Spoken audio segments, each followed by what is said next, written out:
Good afternoon, ladies and gentlemen. Alex StarCraft here, bringing you guys another StarCraft 2 commentary. This time, my replays are going to be from the replay pack of none other than LiquidHerO, our blue Protoss player in the 9 o'clock position on Daybreak. Don't know if it's MLG or GSL Daybreak or what, but we'll find out soon, which basically it just depends on if there's a supply depot there. And in the 3 o'clock position, we have our red Protoss player from Mouz Esports. It is mouzMana. And of course, I don't know if I mentioned it, but of course, LiquidHerO from Team Liquid. That team that we all very much know and love, but I don't quite think I have a favorite in this matchup. I personally am just looking to get a better understanding of Protoss versus Protoss, and I hope you guys will be here alongside me. Obviously, Protoss versus Protoss is, I think, a bit like Zerg versus Zerg in many ways in that it's extremely volatile, and there is a lot of potential for early aggression, but there's also a lot of potential for macro play. And I personally know, of course, just kind of that rock, paper, scissors of PvP almost, where it's like Robo often beats, say you're going for one base aggressive play, like Robo will beat Twilight, Twilight beats Stargate, Stargate beat Robo, and so on and so forth, more or less. But I don't know the builds for getting there, and that is what I seek to know in this game, both for my own benefit, for casting, and for 1v1. I want to be doing some more off-racing as Protoss, as Terran, and of course, I don't have the best grasp on any of these races. Any of the matchups versus Zerg I can do, because I play Zerg, so I know what I should be doing against them. But when it's PvP, TVT, or PvT, don't necessarily know. So, what do we have these players doing? Well, they have the same amount of chrono boost. Both are just chrono boosting out a lot of probes. Both getting that very standard 12 gateway, I assume. Might have been 13. No huge difference, though. And an assimilator, both finish at about the same time. Both getting a pylon at about the same time. And right now is when we're going to start seeing our builds deviating. And that is a key for a caster, that you just talk about whatever the heck you want until you know that their builds are starting to come into shape. Because right now, what am I commentating? It's like, oh, both Protoss going for a Cyber Core. I guess it's something that there is no proxy 2-gate. But now, Mana and Hero, my god, they are twins, both throwing down a gas geyser at right around 3 minutes, right around a 19 supply, after the Cyber's on the way, before they get another pylon, any of that stuff, and they are saving up chrono boost to spend on that warp gate. 42 chrono boost for Hero. Mana has spent one more chrono boost, I'm assuming on probes, unless he chrono boosted out a unit, but neither player actually has units on the map. So, no doubt he did not do that. We do see Mana with a very slight probe lead, which of course can be attributed to the fact that, well, he spent one more chrono boost on workers, and you see, since the workers are being produced at the same time, Mana is going to be constantly about one worker ahead, but he will have a slightly slower chrono boost. And both players going ahead, getting up that gateway, both players looking to be going for that 3-stalker opening. Mana just doing a little bit of mineral harassment right here, and that is definitely annoying as Hero. But for those of you that want to know exactly what the 3-stalker opener is, it's essentially an opener where, well, you get 3 stalkers. You basically, you get your gateway, you get your cyber, you get your pylon, all that is timed very standard. You'll get a second gas, and then when the cyber core is about 50% of the way done, throw up another gateway, and then that will allow you to get out 3 stalkers, as we see Mana doing right now. Hero, instead opting for a pretty fast Twilight Council here. He has not scouted anything of his opponent other than the fact that he does have 2 gases. He's playing standard, but no tech has been revealed. Mana, at the same time, does not see any tech out of Hero either. So both players playing it very safe. Hero possibly trying to take his opponent and catch him off guard, going for some kind of possibly a blink focus play. Charge, possibly. Charge on Archon is indeed a thing, or maybe even Dark Templar. Considering both players did have pretty early gases, but we do see a blink coming out from Hero. And of course, getting one Twilight Council tech off one base automatically says, I'm not going to be getting another. So Hero's going to be making a lot of stalkers here as Mana's Twilight Council starts to finish up. And it'll be interesting to see what Mana goes for. If we are going to be seeing Blink Stalker versus Blink Stalker, we are indeed going to be seeing some very, very good micro here. But Hero did have a probe hidden over here. If you did not notice that earlier, he set up a pylon, but Mana does indeed find it. But now Hero's building another pylon. He is going to be pushing out with about 3 stalkers here, or just 2, has a third coming up around this way. They do indeed take out a probe, and here we go. We see some micro taking place, but Hero, with the superior stalker numbers, is going to be pushing his opponent back. But Mana should be able to simply deny Hero from pushing up with a force field. And Hero, very, very smart, is just staying back. And ooh, we see an observer, or a Robo, which will no doubt be used for an observer on the way for Hero. Mana, I highly doubt, sees this pylon right here. So no, he does not know that that pylon is quite there yet.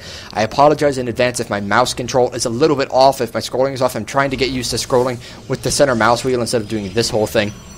So, doing my best to work on that, but Hero is going to be getting an Observer, as is Mana, but Hero is going to be working to blink up using the sight from that Observer. Mana will, at the same time, as the defense, basically, okay, the person on offense will be trying to use the Observer, blink up into the opponent's base, do some damage. The defender will be trying to snipe the opponent's Observer before it can get up, do any damage. But Mana is going to be going up to 4 gateways in total, while Hero's only on 3, and Mana has a far superior concave up here. But Hero has blink a few seconds earlier than his opponent. That is going to give him a pretty big advantage in this fight, despite having a few less units, not a whole lot, but a few less units. He does have an Observer on the way back home, and Hero starts losing a few Stalkers. He does lose one, he loses another, but Blink is done for Mana. Hero has less units than his opponent, and he is going to be losing all of his Stalkers in addition to his Sentry. Hero did warp in a few more Stalkers, but he is going to have to run those away if he wants them to live. So back home, Hero just got out his Observer. We see it sitting here. He's going to be sending it out across the map, and I'm not sure if Hero... He looks like he almost might want to expand, but it's very clear he has no money to do that. So both players looking to go for some big one-base aggression in this game, and Mana is going to be taking out the proxy pylon of Hero, and might be looking to push across the map soon. His Observer has just finished, and Heroes is going to be coming in now, heading across the center of the map. Is Mana going to see that? Is he going to pick it off? And is he going to find the proxy pylon over here? I'm not sure if he's going to as he pushes out across the map, but he definitely has the Observer headed in the right direction. And you see very nice from him. Observer and Stalkers on a different hotkey. Hero would not be surprised if he's doing the same thing. Yes, he is indeed doing the same thing. But the pylon for Hero is going to be sniped, and that is effectively going to end the aggression out of him. The Observer just doing a whole bunch of scouting, and another Observer is coming out from Mana, but Hero does get a blink up into the base despite being supply blocked. Going to try and pick off a few units, but unfortunately he doesn't have quite enough. He's going to have to run. Picks off one Stalker, does not lose a Stalker though, so very nice from Hero, but when I say does not lose a Stalker, actually doesn't lose a Stalker. Wow, I thought he might be about to lose one there. But Mana sending across the Observer of his own might be able to intercept that of Heroes, but no. Both players are agreeing to expand. Mana has his Nexus already over halfway done, while Heroes is only about a quarter of the way done. But both players starting up on Immortal production, and Hero already with 2 of them. Mana currently has 1 on the way, none on the field quite yet. And actually a few less workers than his opponent. So if we take a look at the units lost really quickly, we are going to see it's 1,200 to 900 in favor of Mana. So it looks like he's going to be able to be the aggressor here, but these Immortals from Mana are just so... or Immortals from Hero are going to be so cost effective against the Stalkers of Mana. And that is why I was saying basically Robo often beats Twilight, because well, Twilight is usually used for blink at this point in the game if you want to be aggressive with it, and Immortals are so good against Stalkers. But the Observer of Mana does get sniped, so very nice little victory from Hero there. He's going to be losing some Stalkers, but now the Immortals are in the fight, and Mana is forced to retreat, but Hero blinks down the Stalkers. Actually a little bit risky right there. One of them taking a lot of shots is not quite going to be picked off, but Hero has to be careful. He does manage to pick off 1 Stalker because those Immortals do so much damage. 50 versus Stalkers, which are an armored unit. That means they can 4-shot them, but with 2 of them, it means they die pretty freaking fast. Now Mana does have an Immortal. Hero transferring down a lot of probes, but he's reinforcing with some more Stalkers, and now that he's engaging, he's using his superior Colossi count to his advantage, but Mana is focusing down with the Zealot, and it looks like Hero is going to be losing that Observer, and oh my gosh, Hero might actually simply lose the game right here. He has about 4 Stalkers left, but his opponent not only has 4 Stalkers, but a bunch of Immortals as well. Hero trying to blink back up into the main, pull his probes off the line to help add some DPS, soak up some damage. Hero warping in quite a lot of units with his 5 gateways, but I'm not sure if it's going to be enough for him. Mana might just have too much power with that Immortal, and it looks like Mana probably going to be taking out this Hero, or our hero, LiquidHerO, in the first game. Hero pulling all of his probes off the line. He's going to clean up a lot of it, but a nice little bit of Blink Micro from Mana. He's killed quite a few workers. He's actually, wow, only killed 4 workers of his opponent, so Hero actually still with an even number of workers, but his army supply is significantly smaller than his opponent's. So Hero, very surprisingly, is gonna be able to survive that push, despite how grim that looked.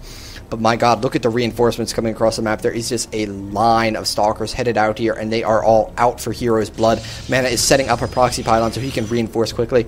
And is he going to be waiting for an Immortal or anything? No, he has no Immortals. He says, I can just end this with Blink Stalkers. I've been cost efficient enough this game. And we do see, looking at the units lost tab, that he has been. He has a worker advantage, and he is going to be pressing in. Hero does not have any Immortals yet. and despite the nice force fields from Hero and getting the Zealots right in the face of his opponent, Mana, with some nice Blink Micro, is going to be staying alive now, making a few Zealots. They're going to get out in front of the Stalkers, soak up the damage, and I'm not sure if Hero's going to be able to hold this off. The Stalker count and unit count is just so far superior for Mana, blinking right on top of his opponent, negating that Blink Micro. Probes being pulled off the line, but Mana is probably going to be able to micro away from those, won't be losing too much to it, and yes, just like that, blinks right up onto the high ground. And there is the GG from Hero with the apostrophe in front of it. Wants to make sure everyone knows it's a possessive GG.